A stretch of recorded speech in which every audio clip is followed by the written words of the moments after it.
spooky friends, and welcome to another episode of the Scary-ish Podcast. Woo! I'm Robin Grace, and this is Adam Diaz. Hello. And we're going to be chatting about some interesting topics today. Indeed we are. I am pretty excited. I will say that if you hear any growling or any barking, it's because our dogs are currently in the studio because we are recording super late. It's like midnight almost. Yeah, it is midnight. So this episode's basically being recorded 4 hours before it releases, and these dogs are like, can we just go to bed? And the answer to them is no. I'm super excited. I picked a topic that I'm like super jazzed up for. I hope you are too. I know you picked a good one. All right. Yeah, I picked a really pretty intense one. It was a lot more research than I intended. And I didn't realize there's so much history. So it's pretty cool. So what are you going to be covering, Robin? I'm going to be covering that one gem that what's-her-name Rose throws into the ocean at the end of Titanic. The heart of the ocean? No. It's I'm doing the Hope Diamond. Right on. I'm going to be covering something, and I'm not going to tell you, but you already know. It's the Baba Yaga. I am covering the Baba Yaga, and I'm really, really excited for it. Oh, so you're going to be talking about John Wick? Wow, don't steal my John Wick jokes. Oh, okay. My script is full of them. Oh, okay. Before we move on into the wonderful topics, a couple quick things. If you want to share your stories with us, regardless of whether or not they relate to any of our topics, or if you just want to let us know, hey, something creepy happened to me or a friend, we call those homegrown horrors.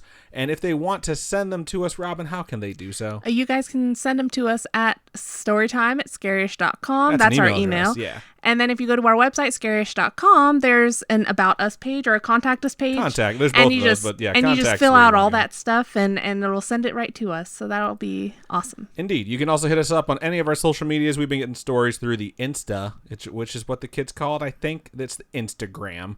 Or you can message us directly with Twitter, or you can hit us up on Facebook. You can go to all those links at scarish.com, which is our website, or you can just, use facebook.com/scarishpodcast, at scarishpodcast for Instagram, and at scarishpod for Twitter.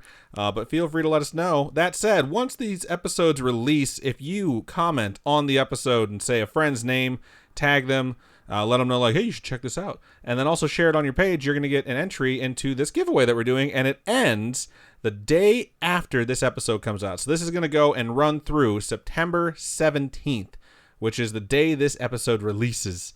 So go ahead and do that. Spread the word with your friends. Try and get them on board on the Scariest train, which is, I don't know, weird words that just came out of my mouth. I'm really tired. But Imagine it really a train that's just super scary.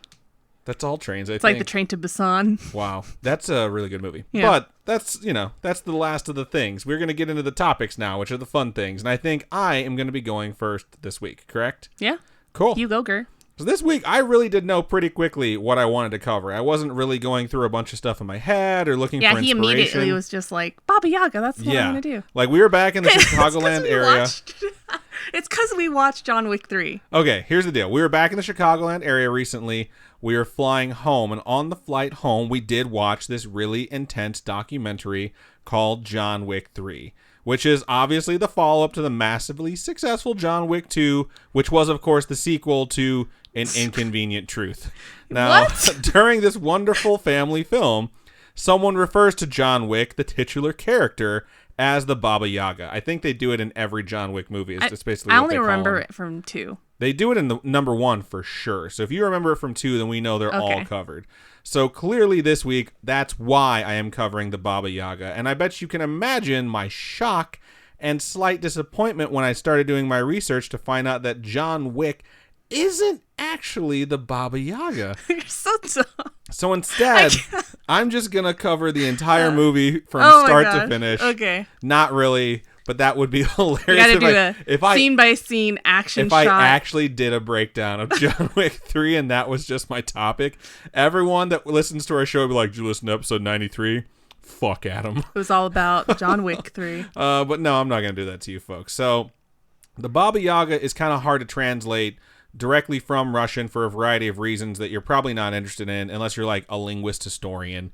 Its direct translation could be a multitude of things, like Baba in particular could be grandmother or midwife, and when you include Yaga in it, it could be sorceress or fortune teller or witch or evil or dryad. It's very hard to nail one definition down, but the thing about Baba Yaga is what it really represents typically when it is discussed, like it is in John Wick, and essentially what it comes down to is Baba Yaga means the boogeyman. the boogeyman or the thing that everyone's afraid of. You know what I mean? Yeah. And that's like how they use it in John Wick. Yeah. And I think that's usually the context that you hear it spoken of, unless they're talking about like a witch, which also is pretty apt. And we're gonna get into it. And the way I'm gonna do this is I'm gonna give you a little bit of information about the actual Baba Yaga. And there's a lot of stories about the Baba Yaga, so I'm gonna give you my favorite one. Are you gonna do it like different countries have different stories, Not or is exactly. it just the one country? Well, here's the thing. It's like it's all across like Eastern Europe. There's a Serbian version of it. There's a Russian version of it. There's a Croatian version of it. But it all kind of like comes from the same lore. So what we're gonna do is we're gonna go over like what the Baba Yaga is, and then go into the story, which is pretty extensive, which is really fun. And then I can come and do like a Baba Yaga 2, like Parabellum, where Oh God, get I wind out up of giving here. you like the next story or a different story. But I really, really did enjoy the lore in this one.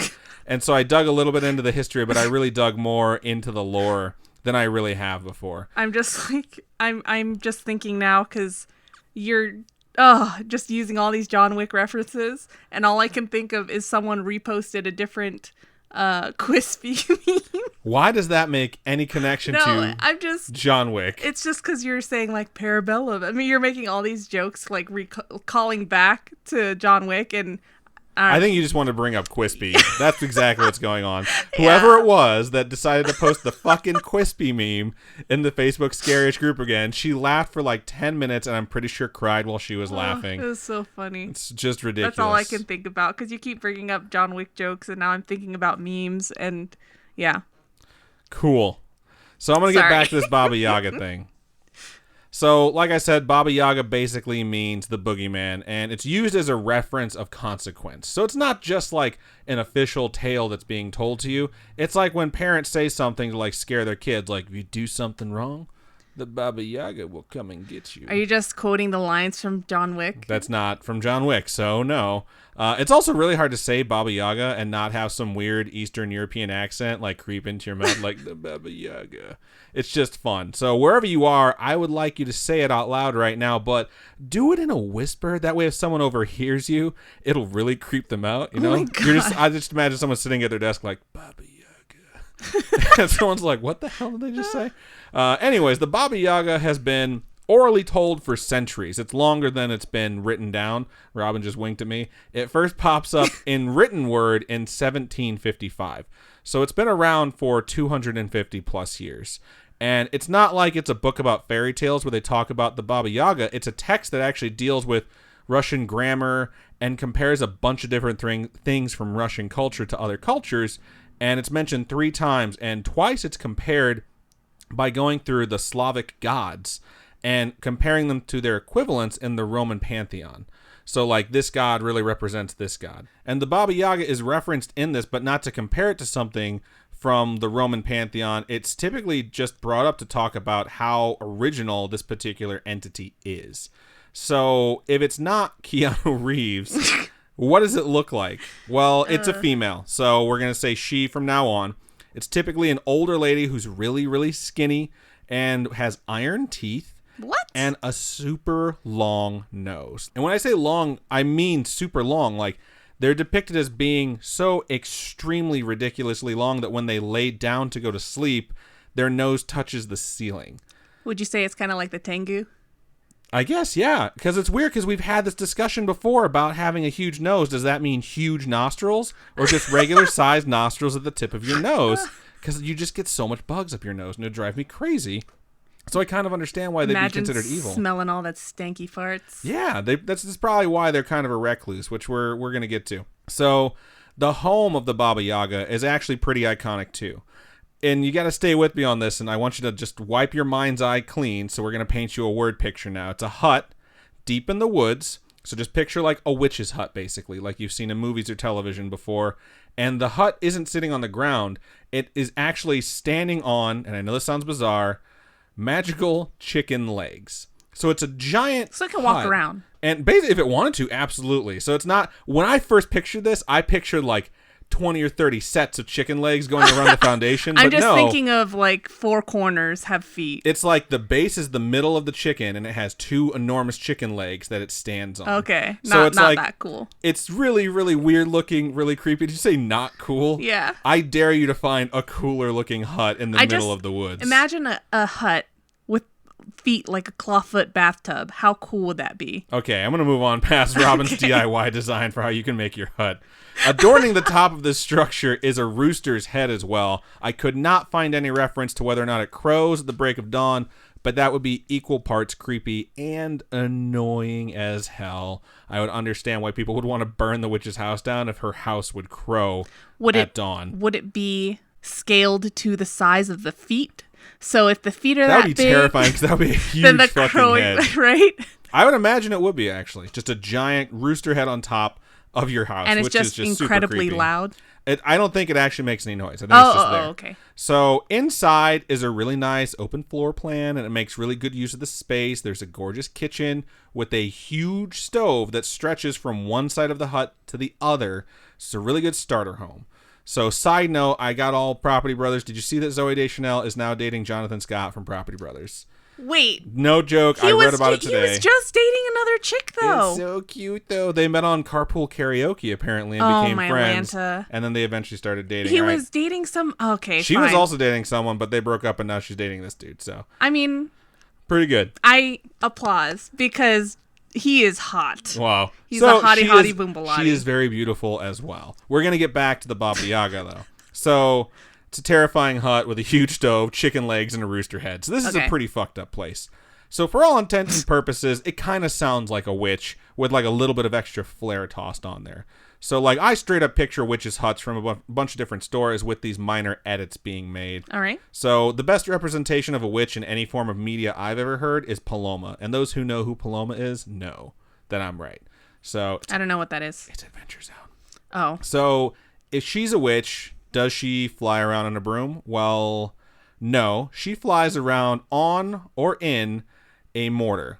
Like from a mortar and pestle set. What? So, like, it's almost like a mini cauldron that you can, like, mix stuff up in. Which is kind of awesome because you can, like, sit in it. You know what I mean? Yeah. It's not like riding a really uncomfortable broom. Like, why the hell would you want to do that?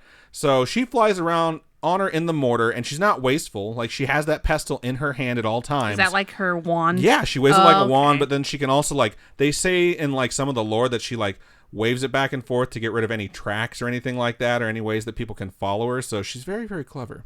She's not always depicted as bad or evil. Like, sometimes she shows up in stories where she's more like a benefactor or like a means to an end that people seek out. Mm-hmm. So appearances can be deceiving. So I want you to picture everything I just told you and say to yourself, she's not that bad.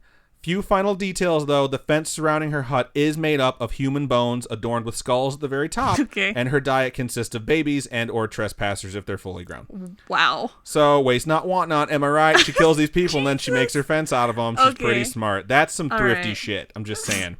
So, that's some stuff Jonathan Silver Scott would get behind. Yeah, he would be all about it. Now, you're talking about Zooey Deschanel now. Oh, because he gets behind her. High five. I don't want to high five that. She held her hand up. She almost high fived me. All right, so...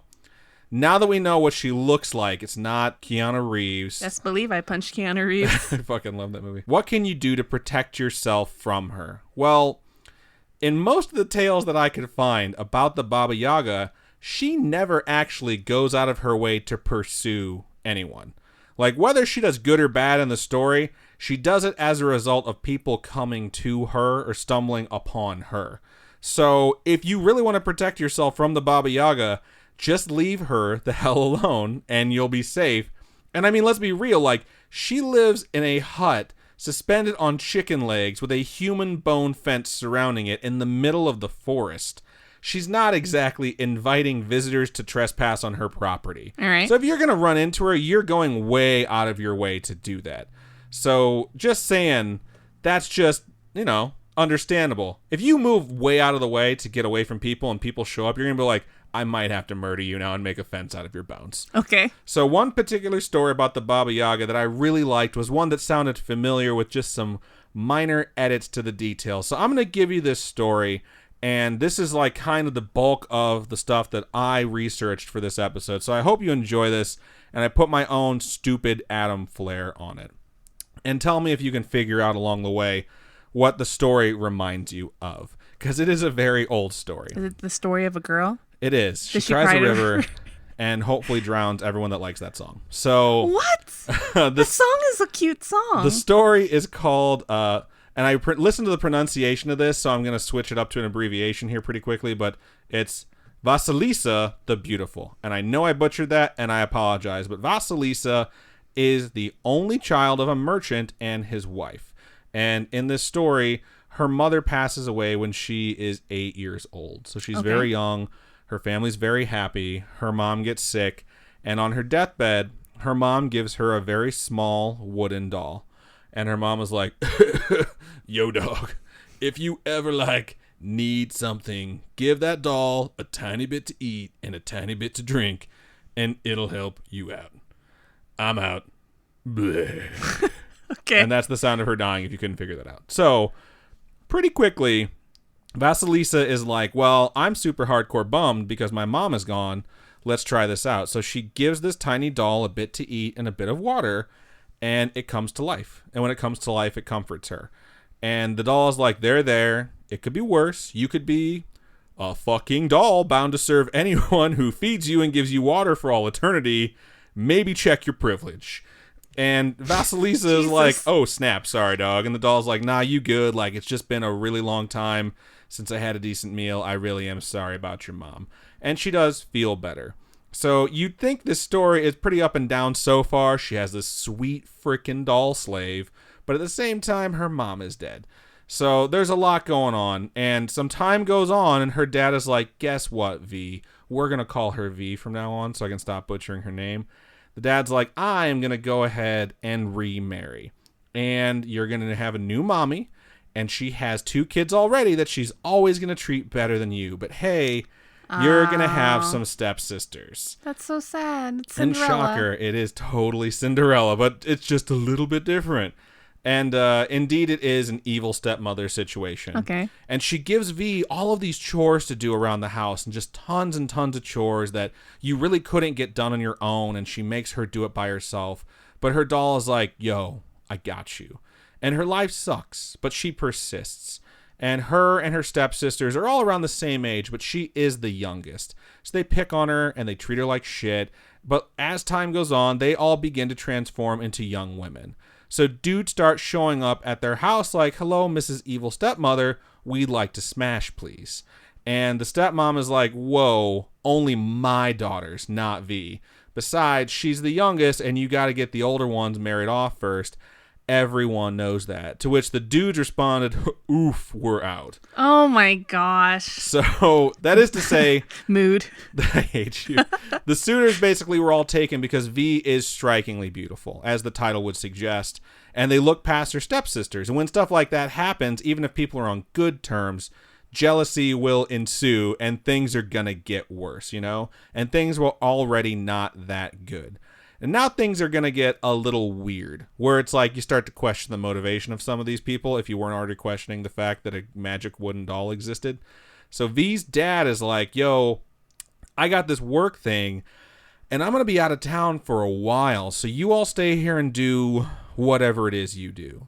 And he bounces. So the evil stepmother at this point is like, what the hell? She gets mad and decides, we're selling this house and moving to a hut on the edge of the forest. What a business. You know, because she sucks at making decisions. Because I don't understand why you would decide to move to a hut at the edge of the forest if you knew about the Baba Yaga. Which, by the way, they do at this point. It's not like they're just going to discover her and be like, oh, what's she? They straight up know what the Baba Yaga is.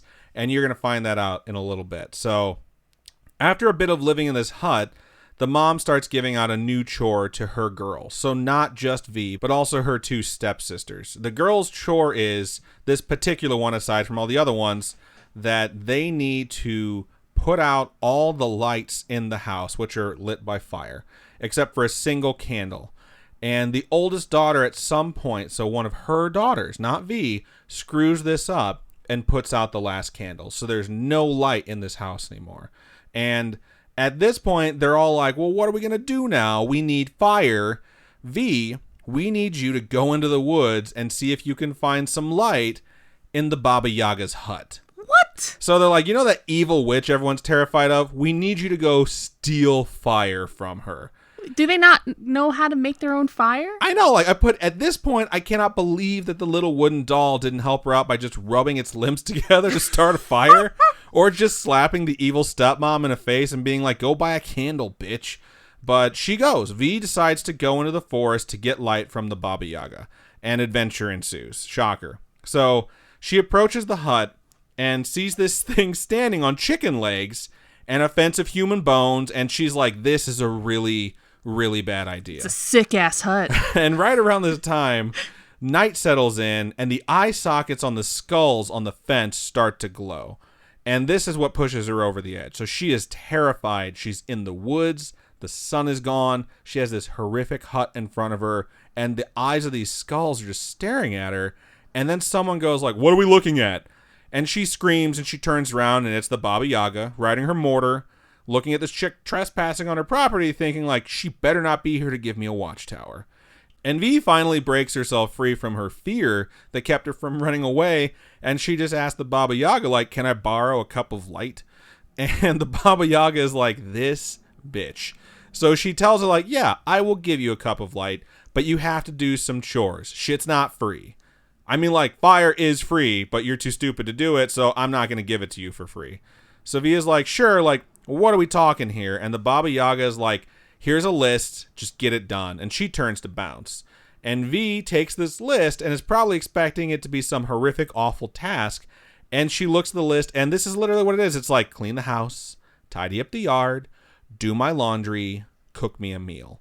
And V is like, fucking score! Like, I've been training my whole life for this. And then she keeps going, and she sees additional stuff on the list, like, separate all grains of rotten corn from the good corn, and there's a ton of corn. And then separate poppy seeds from grains of soil. And she's like, oh, that sucks, but I'm going to do my best. And then the Baba Yaga, who's in the process of leaving, is like, oh yeah, I forgot to mention, do it all perfect, or I'll kill you.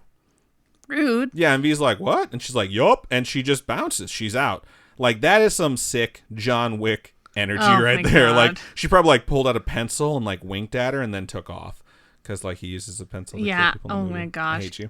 So V tries to get all of it done, knocks out the normal stuff, but then gets to the tasks of separating the grain and the poppy seeds. And she needs to get this done before the Baba Yaga comes back, which is essentially in a day. She's going to be back in a day. And she works and she works and she's exhausted and she can't get it done. And she starts to get upset and she feels hopeless. And then she hears a voice say, I told you already. I got you. And it's her little wooden doll. Aww. And the little wooden doll's like, seriously, bitch, take a chill pill. Or a nap. Just take a nap. So V does take a nap. V goes to sleep because she's so exhausted. And while she sleeps, her doll finishes separating the corn and the poppy seeds and gets it all taken care of. And the Baba Yaga comes home. And when the Baba Yaga comes home, she's fully expecting V to have failed at this point. So this is kind of like Rumpelstiltskin a little bit. Okay. And when she gets there, she's like, oh shit, like you actually got it done. Wait, is this decaf coffee with my meal? And V is like trembling, and the Baba Yaga is like, like I'm just screwing with you. Like, good job. I'm proud of you. So she passes the test. And then things get a little bit more weird. So how more weird could it get? Well, here we go. So the Baba Yaga, just to show her like, hey, you did really good work and I needed this corn separated, she like claps her hands or some shit. And she summons 3 disembodied hands out of nowhere that pick up all the corn and squeeze it to get the oil from it. Which is just really weird. And V is just like, what? And she starts to ask questions, but then is like, I should probably just keep my mouth shut. Like, I really don't want to ask any questions. Yes, it is. Which is just weird because I thought, okay, cool. Like, she's going to give her corn oil and it's going to be enchanted. And this is where her fire is going to come from. And she'll carry it all the way home. And then she can like light all her lanterns or some shit. But no, it's not what happens. It's just like something that happens so she can just show off like, yeah, I got magic. What's up? So V thinks about asking questions, decides not to. But the Baba Yaga decides she's going to ask a question. So she's like, so how did you get all this done? Like, I'm really curious to know. And V is like, don't tell her you have a magic doll. Like, that's not something you want to tell Baba Yaga, because she's either going to kill you and take the doll, or take the doll or kill the doll. So she decides to tell her something that's not technically a lie. And she tells the Baba Yaga, by my mother's blessing, I got it done. And when she says that, she's like, damn it, I knew you were going to give me a watchtower. Like, anyone who's going to talk about blessing needs to get the hell out of my house. And she does kick her out. Like, legit, when she hears blessing, she's like, anyone who has some sort of blessing needs to get the hell out of my hut. She's like, GTFO, take this and go. And she gives her a lantern. And the lantern is, of course, waste not, want not, made from a skull. And inside is filled with burning coals. So it's like coals that actually have like fire trickling off of it. So she does as she's told, and she go on gets, and she walks through the woods, and she gets home, and as she approaches, she learns, and it's not exactly clear, so I'm not sure if like her stepmother and her evil stepsisters approach her on the way, but she learns that after she left, her stepmother and her stepsisters tried to just light fires.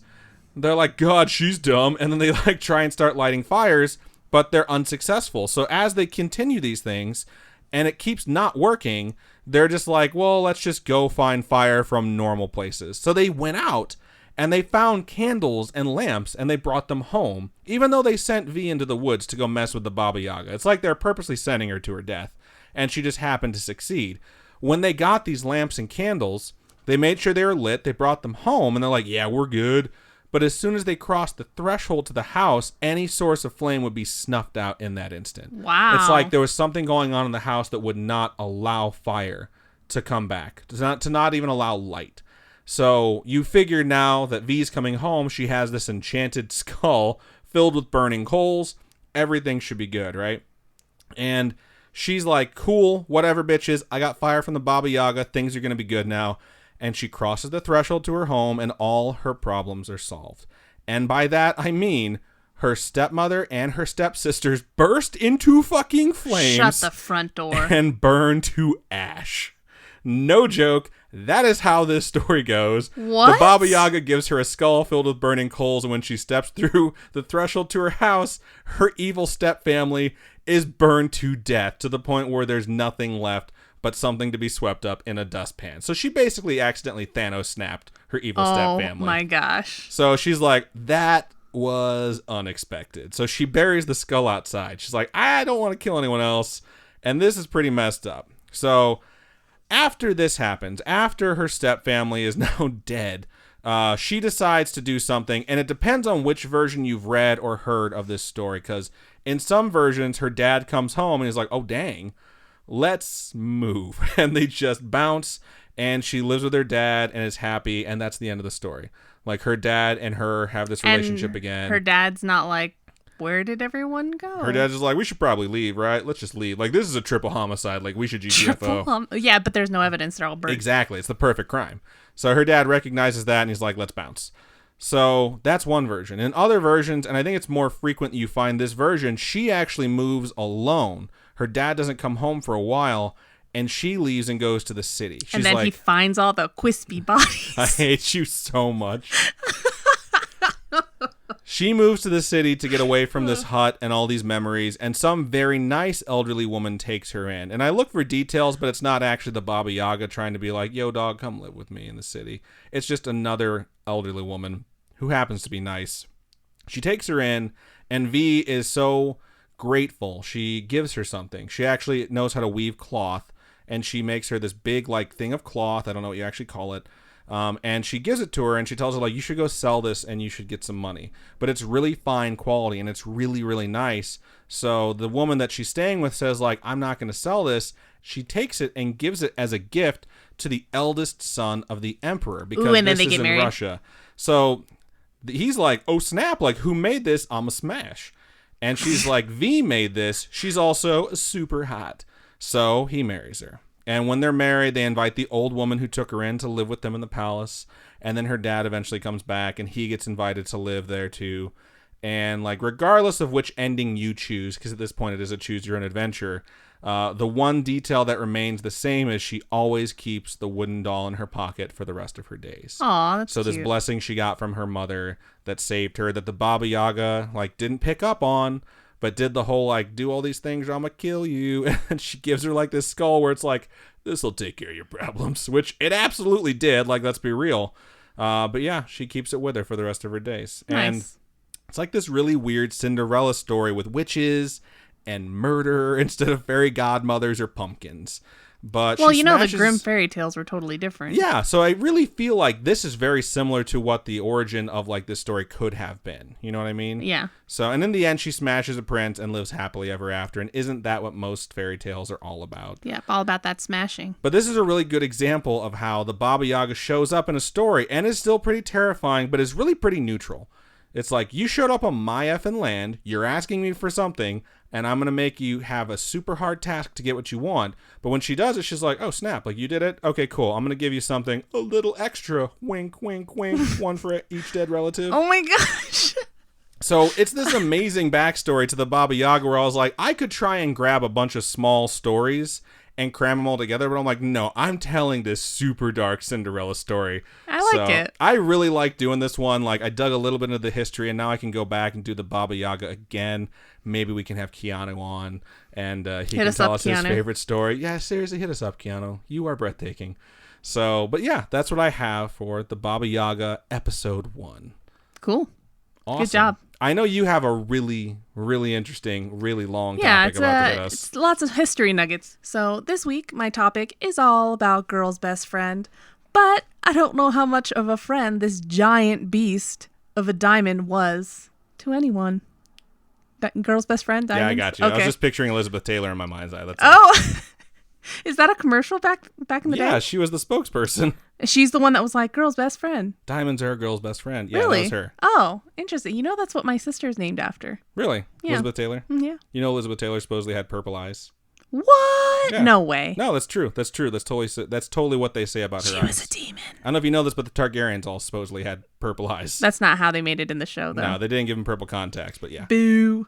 At least Twilight gave him contacts. I hate you so much. Twilight sucks. All right. Anyway. So now I know why you're doing diamonds, because they clearly chop these diamonds up and put it on the skin of Robert Pattinson. I made friends today though in class because I was reading my Kindle, and one of the people were like, "What are you reading?" I was like, "Some stupid vampire book that's like young adult dumb, and I'm in the 3rd book of this stupid series."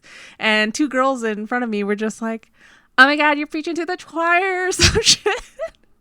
And I was like, "Oh my god, friends." Vampire friends. Okay. Anyway. Shout out to Robin's vampire friends. So, I tried to... May you all sparkle. Aw. So I tried to think of a good Hope Diamond pun, and I'm sure I'll come up with some during this whole thing. Who knows? But I wasn't having much luck when I wrote my script, so there's not going to be a whole bunch of them. I can hear everyone collectively groaning like, oh, no. So you've probably heard of the Hope Diamond at some point in your life. It's definitely a big deal. Like, literally a big deal. It's a 45.552 carat diamond. So what does that mean in terms of size? So it's a big diamond, considering a diamond ring, usually with all the diamonds on it, all the tiny ones and the bigger ones and everything, are usually only a carat. Like, if you were going to the jewelry store and we're trying to just buy a nice, I don't know, $10,000 ring, that's probably going to be like 1.5 carats. And it's still tiny in comparison to this 45 carat diamond. So is it like the size of a baseball, or is it more like the size of a grapefruit? It's like a size of a walnut. Okay. That's pretty small. But like, it's bigger than a walnut though, man. And plus it's like thick with 2 C's. It's not just like it's not just like this tiny thin sliver of a diamond. Do both C's stand for carrot? Oh shit! There's your crappy pun. You're welcome. You keep but that one. It's like it's a big nugget of a diamond. It's pretty cool. I was telling Adam earlier as I was researching, I was just like, I want to hug this diamond. It's so big. But then again, I probably wouldn't want to touch this little gem with a 10-foot pole with all the history that has gone into it. It's absolutely insane. The Hope Diamond, also known as the King's Jewel or France's Blue, it has a whole bunch of different names throughout history because it's changed so much. But it's a huge, deep blue diamond. It's also been graded as, quote-unquote, fancy deep grayish blue. Okay? That's what it's graded as? That's like the official grade of it? Fancy deep grayish blue by the Gemological Institute of America's Gem Trade Lab. Grayish blue doesn't sound like an official color. It's like No. See, the fancy is what makes it official. They're like, the fancy whatever the fuck do you care? Like, that's just the laziest grading, I was just swear. like, what? Something extra strange about this diamond is that it emits a red glow.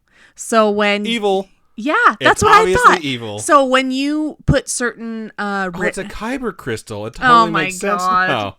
If you guys don't know what that is, it's freaking Star Wars reference, okay? Huge nerd. Anyway, so when you submit this gem to certain light rays, when you switch the light off, it glows. It like glows in the dark, like red. It's weird. And it's because of the chemicals that are in the diamond itself. Particularly sulfur, because it comes from hell, clearly. So apparently how the scientists tell the real diamonds, the real blue diamonds from the fake ones, is that there's a mix of boron and nitrogen in it that gives it that type of look and that glow and things like that. And this diamond is not perfect either. There are different deficiencies in it. It's just huge. It's not the perfect diamond. You know what I mean? That's what I always thought it was, actually. It's just giant. Because if you look at it, there are stripes of different materials and things in it. So this diamond is all about quantity and not quality necessarily. It's still gorgeous as fuck. It's still amazing. It's just more giant than perfect, you know? Anyway, supposedly the original diamond formed within the earth approximately 1.1 billion years ago. Wow, it's a long time. That's a long ass time ago for this thing to have been formed. And carbon dating, all that stuff, I'm sure they did. They actually, to test this diamond, they kind of bore a nanometer or something, like a really, really, really thin layer hole in it to test it. So there's probably a hole in there somewhere if you looked under a microscope really, really hard. Wow. Which I thought was really interesting. Anyway, the original uncut diamond was obtained by a French gem merchant by the name of Jean-Baptiste Tavernier. And it's a great name. Really? Jean-Baptiste Tavernier? Get the hell out of here. That's a great name. So he got it in India in 1666. And wow. 1666? Shut the fuck up. I didn't even notice that till just now. Wow. What? Shocker. This thing is evil. Okay, this thing is just straight up evil. Anyway, the exact date is unknown, but it's got to be this evil year, right? It's only known to have been acquired during one of Tavernier's 5 expeditions to India between the years of 1640 and 1667, so it had to be within there somewhere. His recollections written of the diamond suggest that it originated in India in the Kolar mine in the Guntur district of Andhra Pradesh during the 17th century. So in these mines during the 1600s, this is where that thing came from. And no one knows the true origin, like exactly where he got it from, but Tavernier says that he obtained it by purchase. Some say it's by theft, and I say by theft because there's a legend that he stole it from some statue in a sacred temple in India. Like it was supposed to be one of 2 eyes in a statue, and he stole it. If that's the case, then there's a twin to this thing somewhere, because if it's one of 2 eyes, then there's another one. It's too Indiana Jones for me, and it straight up is. I love Indiana Jones, but this was just too much bullshit. What you're saying is, he walked into this place, he saw this diamond as one of these eyes, and he got out like a sack of like dirt, and was like, yeah, I'm gonna get this shit. But he fucking nailed it, and he got out, just like Indiana Jones. So when he returned to Paris, it was known as the Tavernier Blue Diamond. And he had it crudely cut into a triangular-shaped stone that weighed about 115 carats. That's almost 3 times, if bigger not than 3 it is times. now, Right. That's insane. That's a huge freaking That's like diamond. the size of a fist. If it was the size of a walnut, 3 times bigger is like the size of a fist. It was huge. 115 carats. Huge. That's a lot of diamond. Are you like trying out catchphrases now? Yeah.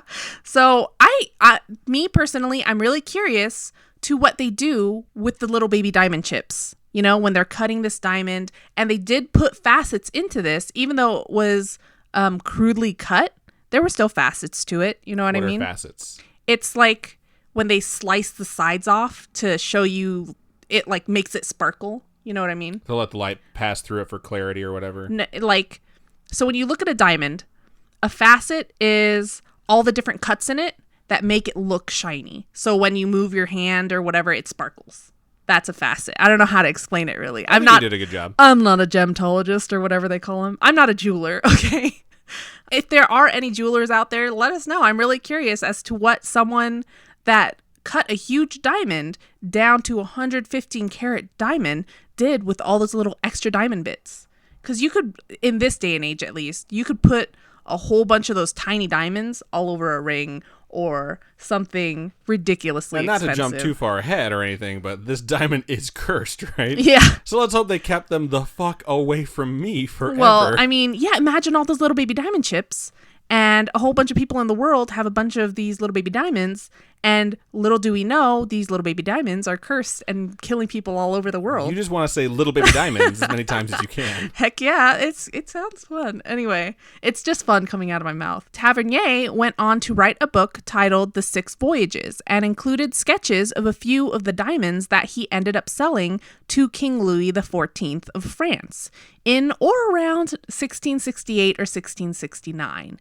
And the blue diamond being among these sketches. So he sold it to King Louis XIV, and he drew it, wrote it down, wrote it in his book.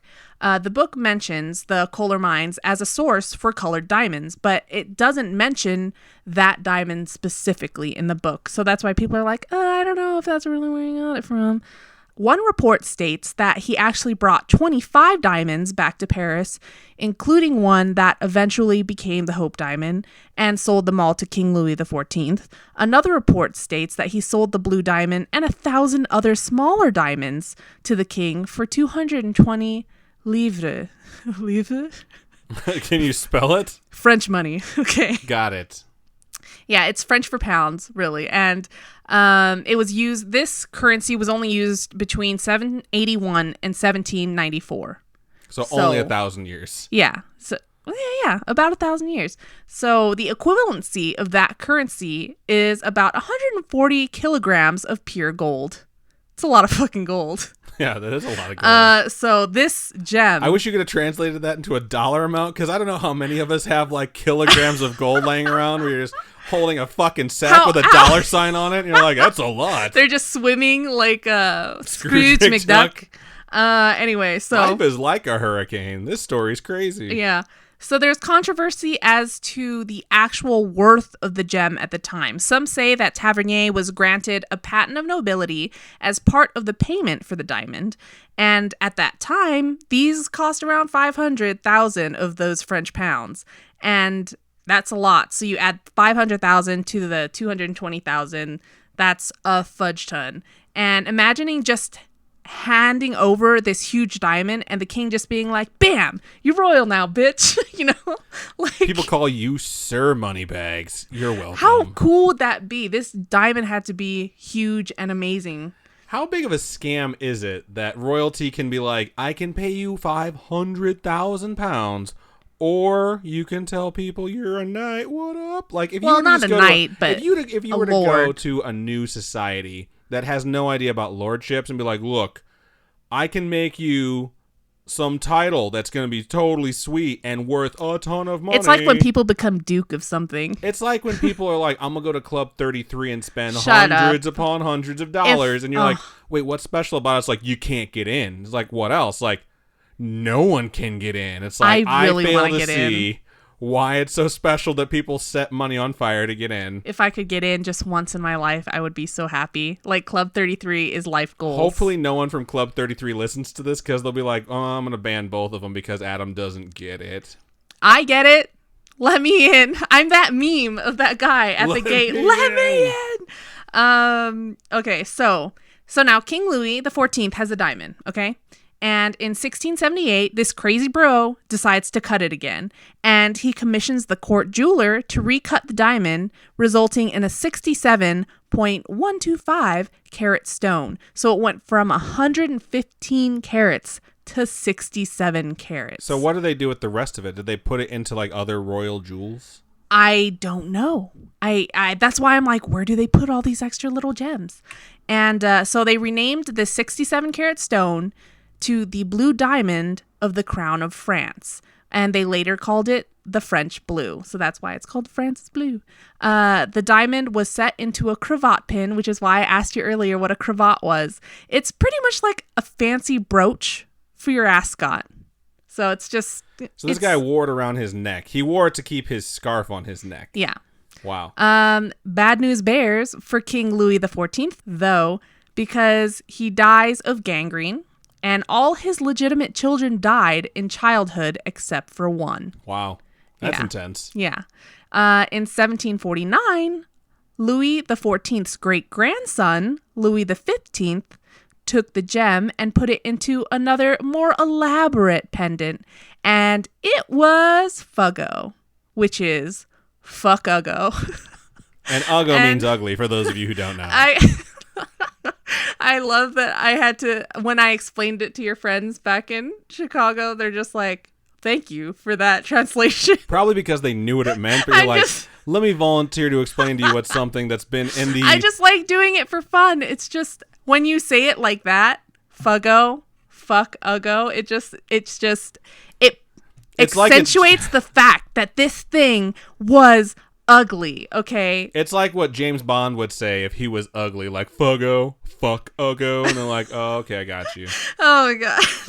Anyway, I love your friends. They make me happy. Anyway, so he put this thing in this pendant, and this pendant had painted red diamonds. They weren't even red diamonds. They were painted red diamonds. Some lazy shit.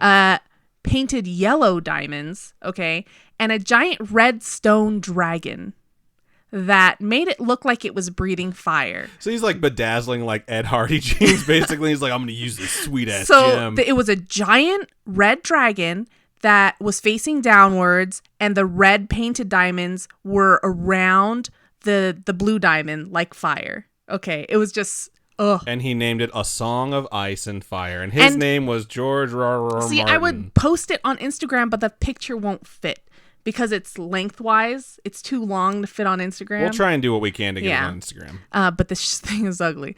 It was as peacocky as it can get. And unsurprisingly, the piece went out of use after his death. I mean, we typically don't call each other out on the stupid stuff we do while writing scripts. Robin did ask me how to spell peacock, and now I realized why. No, okay. I was like, so my problem was I was spelling peacocky.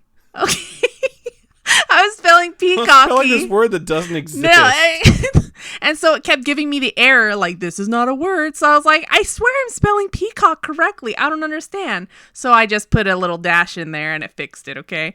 Anyway, yes. So this piece went out of use after this guy's death because it was Fuggo. He basically made it so hideous no one would ever want it again. Right. The French crown jewels went on to be owned by his grandson. So it went from Louis XIV to Louis XV, and now it's going on to Louis XVI. And Louis XVI was married to Marie Antoinette. And Antoinette had many of the gems from that little piece placed into new settings, but kept the French blue in a pendant until 1787. And in 1787, it was removed and then sent with a person named Mathurin Jacques Brisson. But he was wanting to scientifically study this thing. So he took the gem, studied it, brought it back. On September 11th of 1792, King Louis XVI and his family were imprisoned during the French Revolution. Thieves broke into the royal storehouse and stole most of the crown jewels over the span of 5 days. And many jewels were recovered, but the French blue kind of disappeared from history. So they never got that one back. So here are more instances where bad things were blamed on the curse of the diamond. So Louis XVI and Marie Antoinette were beheaded during the French Revolution. Dang. The French princess de Lamballe, who was reported to have only worn it once, was ravaged by a mob during the French Revolution. She was horrifically beaten, decapitated, put on a pike, and pranced in front of Marie Antoinette's prison window, pre-beheading, of course. That is pretty rough. Yeah, so these 3 people died horribly. The original French blue was never seen again. It's thought to have been smuggled to London and then recut during that time. So between the time it was stolen to the time it was found again. It was probably cut up a whole bunch even. But one of the pieces that were cut off from it is what we now know as the Hope Diamond. And what's cool about how they figured out that it was cut from the real French blue is really interesting. They used CAD, or computer-aided design, to reconstruct the French blue from the Hope Diamond. So they take the original Hope Diamond and then the drawings that they have of that original French blue, and then they kind of meld them together to see what parts are missing and things like that. It's really neat. Technology. We have the technology for this stuff now. It's really cool. Also, cool fact, Caroline, the wife of future King George IV of the United Kingdom, was said to have sold her own jewels to support her family.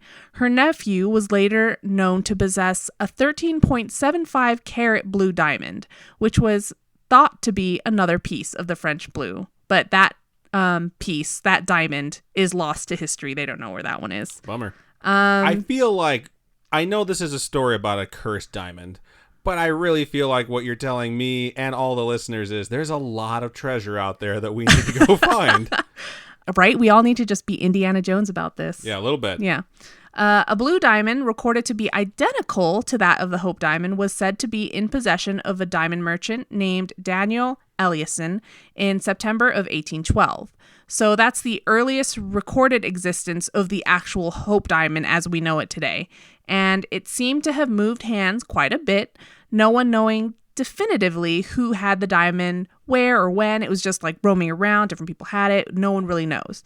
There are allegations of it having roamed around within the hands of the royal family during the 1800s, but nothing's for sure. Supposedly, a man named Jacques Collet acquired the diamond from Eliasson, and Collet supposedly lost his mind and committed suicide. Wow. The stone was later obtained through private/black market means by a Thomas Hope, the Hope Diamond's namesake. It was purchased for between $65,000 and $90,000. Just imagine that in current currency. So just off the top of my head, because I know this, that's $1.973 million. Oh, because you know the calculator in your hand? No, dude. The inflation calculator? I would have had no time to have done that because I absolutely did not edit down any dead air where I used my phone. Anyway, that's 200 years of inflation. That's how it's so much effing money. This was when the stone was placed in a setting similar to what it looks like now, surrounded by a bunch of smaller, but by no means tiny, white diamonds. So they're smaller, but they're still huge, okay? The diamond appeared in a published catalog of the gem collection of Henry Philip Hope.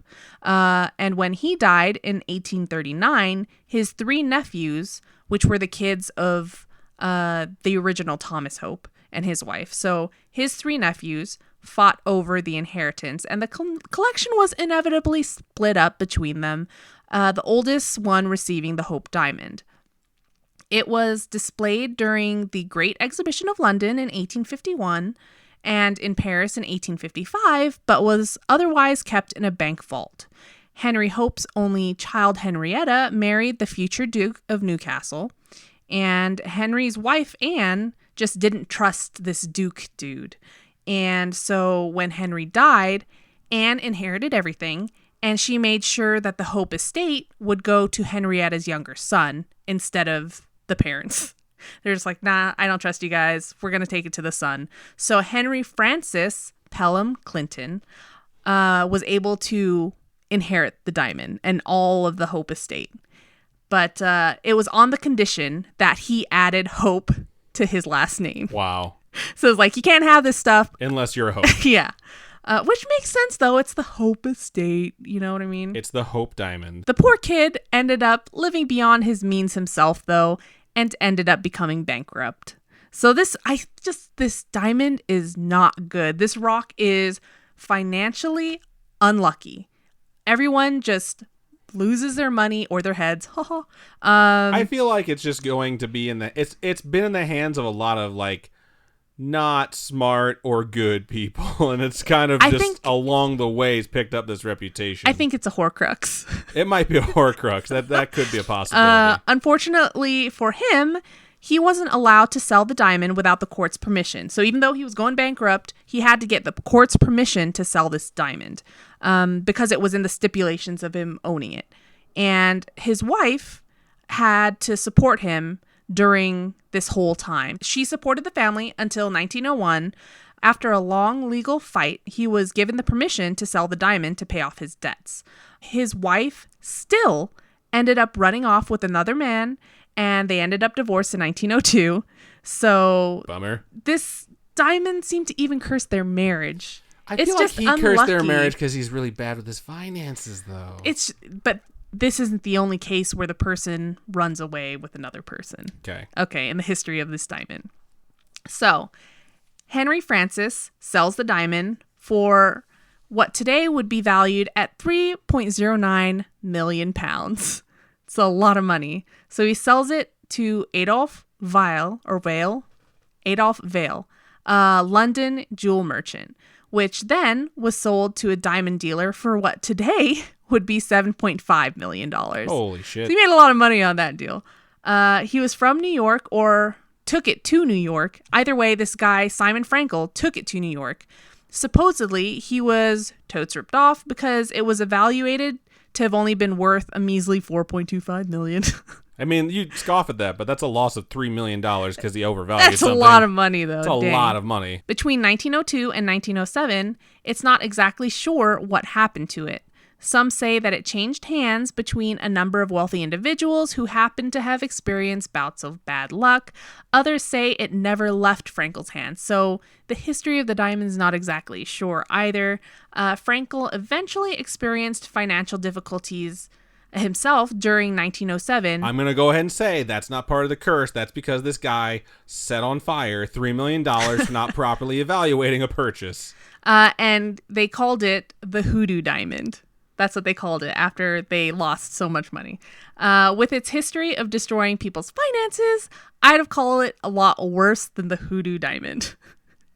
But, you know, that's just me. What would you call it? I don't know. Something really, really mean. What would you call it? The money pit diamond, I think, makes the most sense because it also reminds me of Tom Hanks, whom I love. Okay. I just think it's ironic that this diamond ended up with the name Hope.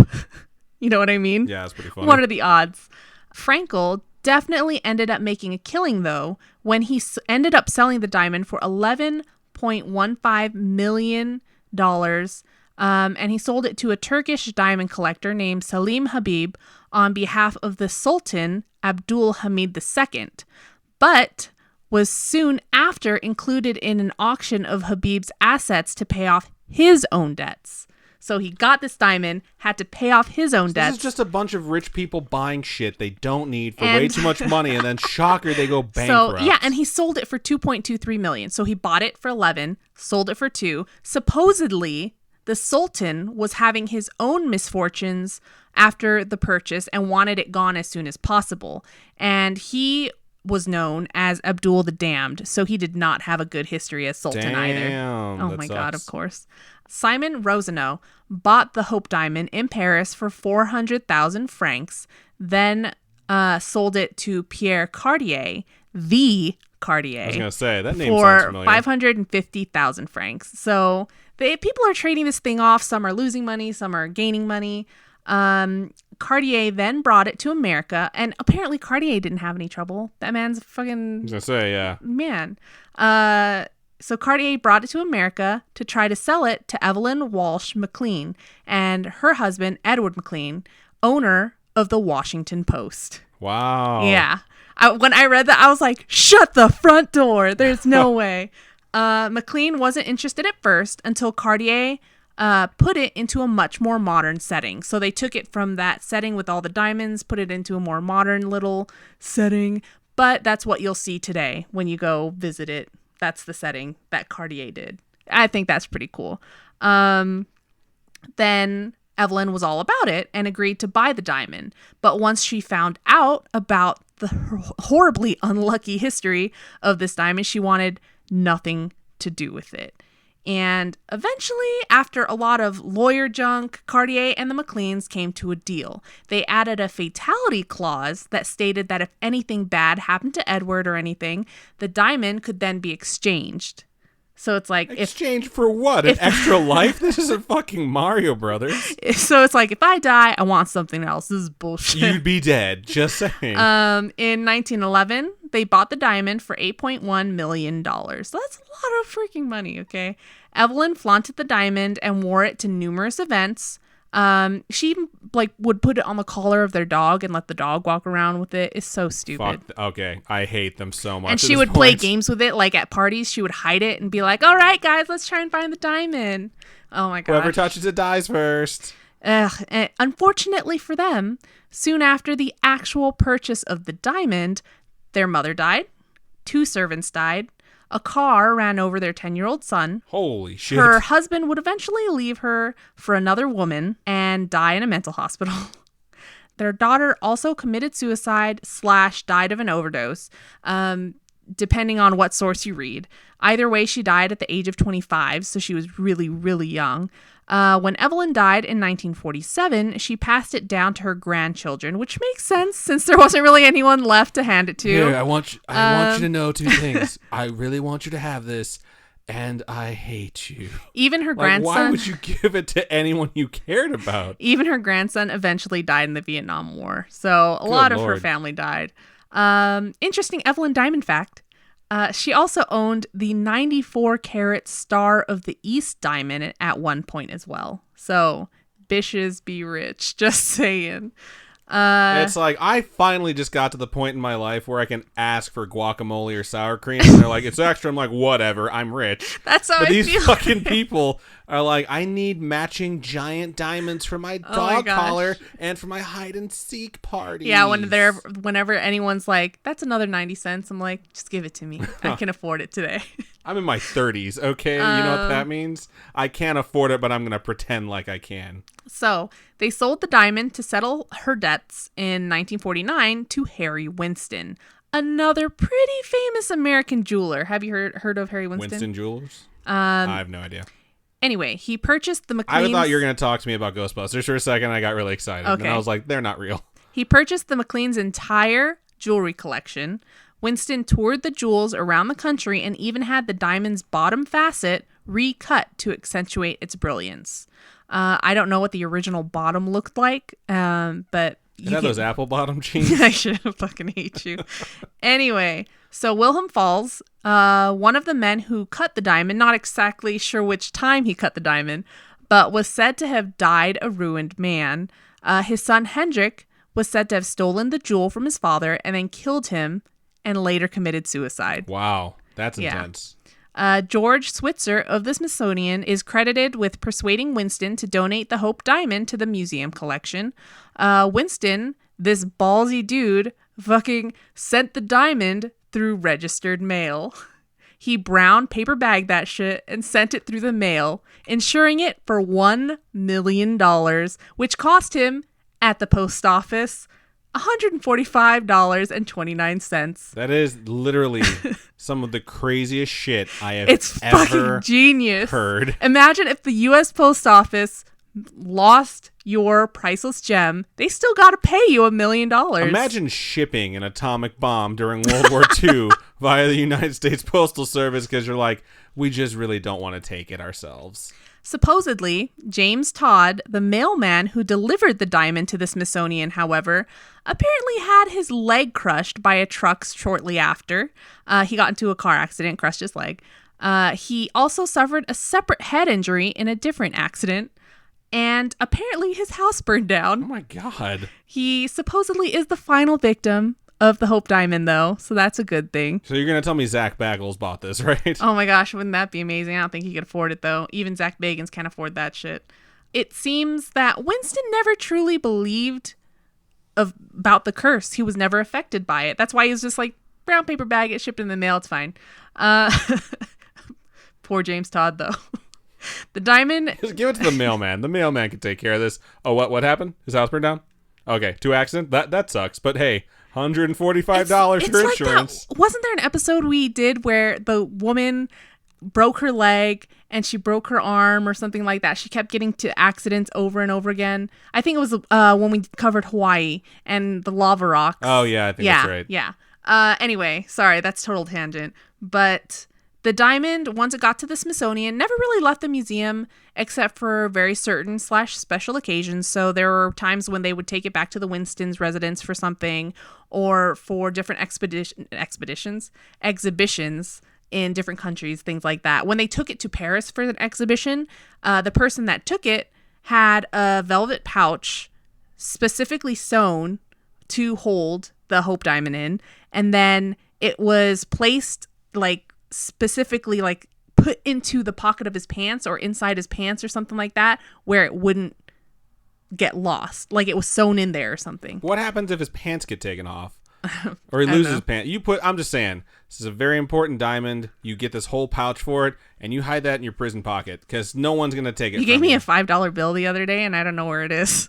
Okay, cool. I don't know how that in any way, shape, or form related to because I put it in my pocket. I said prison pocket, so I was like, not did you prison put it pocket, up your butt? But like, no. I put it in my jacket pocket. It might still be there. I don't know.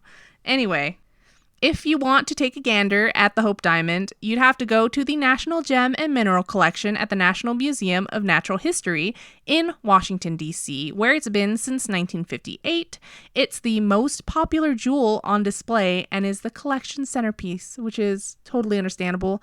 It's usually found in its necklace setting. And set out there. There were a few years where they took the diamond out of the necklace and had it displayed on its own. But I think in 2010 they put it back and it's back in the setting. They're going to say they like played hot potato with it with people, and whoever like when the music stopped, if you were holding the diamond, you were shot. It's hooked up. So it's certainly hard to tell what's fact or fiction throughout all these stories. It's really fun for me. It's more fun to believe in the curse. I think curses are fun. I'm Said sure no one that's been cursed ever. Curses are fun. I'm sure more than one person who's had their hands on the gem have added their own little tale of woe that wasn't true, but fuck it. I mean, it's a good tale. It's a good legend. It's a good thing to tell to people and get kids excited. It's a good excuse for when you're spending $11 million on a diamond and then being like, I'm bankrupt. Must have been that cursed diamond I bought for $11 million. There's literally a story where a Russian prince got the diamond, lent it to a French actress, and then soon shot her. Then revolutionaries stabbed him to death.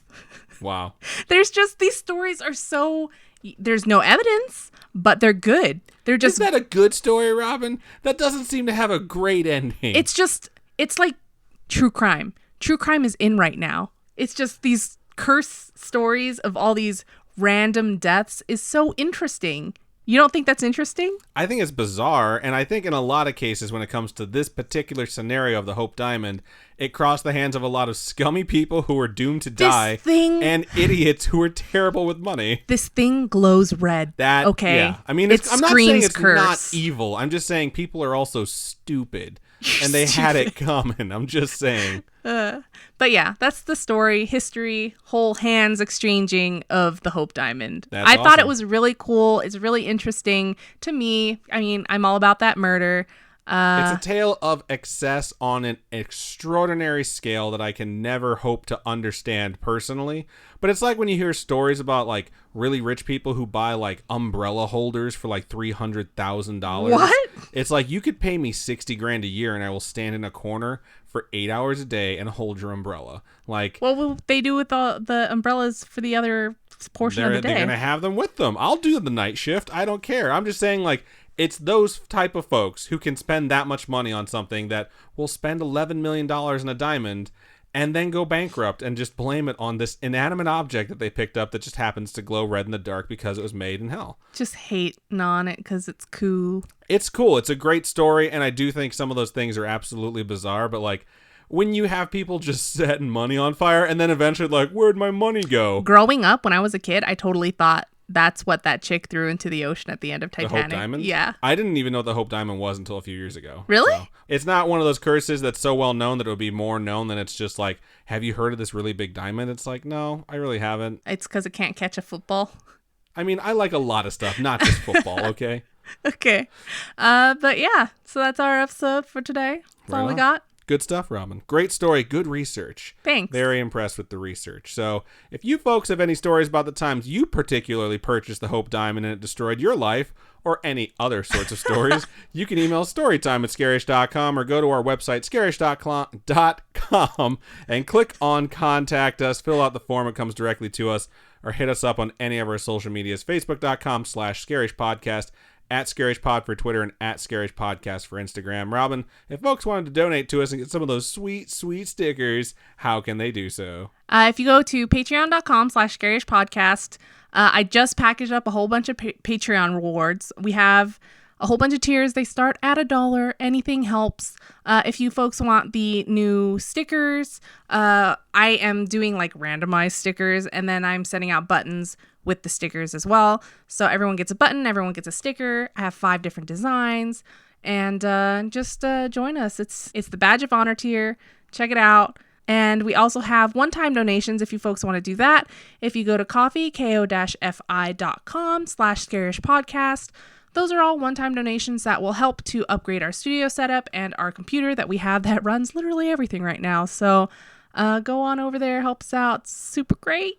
Indeed, every little bit helps, and if you're looking to hear any homegrown horrors, we do those on the Storytime episodes, which we record live Wednesdays, 6:30 p.m. Pacific Standard Time, 8:30 Central, 9:30 Eastern at youtube.com/scarish or twitch.tv/scarish podcast. So we hope you folks can join us live. It's always a really good time, and at the end of the show, we do this fun little thing where you get a chance to win some free merchandise. So come on out and have fun and enjoy it with us, because it's honestly like one of the best times we have all week. So yeah, and since it's the spooky season, go ahead and check out our new merch. Jason Voorhees themed sweaters and t-shirts and super fun things. It's good stuff. Go to scarish.com. There's links to all our shops on there, and my Etsy shop. Those are all handmade things that I have on there too. Indeed. Check it all out. We appreciate all the support you folks give us. We sincerely do. It keeps us going and make sure that we get you a show every single week, same day, for over 160 episodes. I cannot believe how many episodes we have. 170. We're close to 180 episodes, and we have literally never missed a day. Knock on wood. I may have just cursed us, but I'm very, very proud of that. It's like one of the things I hang my hat on, and I hope that you folks can appreciate the consistency in our release schedule, because we want to make sure we always have an episode there for you. So I think that's just about everything we have for episode 93. So, Robin, sign us out. Keep on creeping on, and we'll talk to you guys later. Bye-bye.